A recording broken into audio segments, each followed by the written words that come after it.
Alright guys, so this video is about VFD external fault, the feedback of external fault. Alright, so now external fault can be your over voltage, over current, over temperature, or it can be, now it can be from external terminal as well. So if you recall the last video, we have done external fault somewhere, this one, external faults and reset. So what I'm going to do now is I'm going to include external fault just to show you how we can have a feedback from the relay output. Okay, so external fault, for that I have to use, let's say, M4 terminal. To M4 I will assign external fault normally open. Alright, so if M4 gets activated, it will indicate the drive that there is a fault. So that fault will read from the relay output feedback terminals, because this M4 can be given from a sensor or from a limit switch for the fault. Alright, so let's assign the external fault to M4 first. This is for the explanation. Okay, so in parameter 41 we have to enter 0 3. Okay, so 46 41, this is 0 3. I've already by default entered that. Now if my M4 is on, okay, what's gonna happen is, let's go back to this. If M4 is on, again RC will connect to RA and my input 5 will give me a feedback.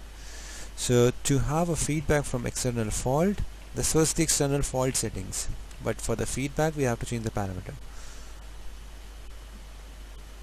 Yeah, here you need to have 07 fault indication. That relay should operate for fault indication only. Fault we are including from M4, but this is the indication. So in parameter 46 we have to enter 07. So going to 46 should be 7. Alright, now you'll find when I run the drive, there is no feedback. Okay, because the feedback signal has been changed.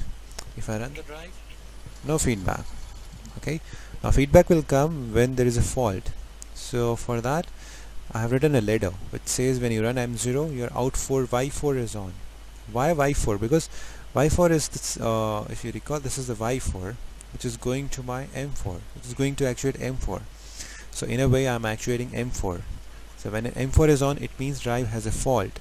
And when drive has a fault, this feedback will give you a feedback that it has a fault. Alright, so if you want to see here, I'm taking this M0 here just to show you the explanation. This is M0. So when I'm running this drive, let's see, drive is running. Okay, now if there is a fault, you see this is an EF on the drive and this X5 is on. This is the NO which says there is a fault. To reset the fault, first I have to turn off this M0, then I have to stop it here. And now it goes back to X6 because X6 is NC.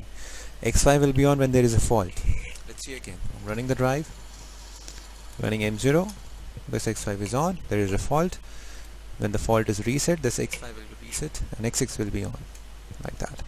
So this was the feedback in case of fault, and the same way you can have this feedback in your HMI as well to indicate a text or some message or the alarm. Alright, I hope you got this point. Thank you.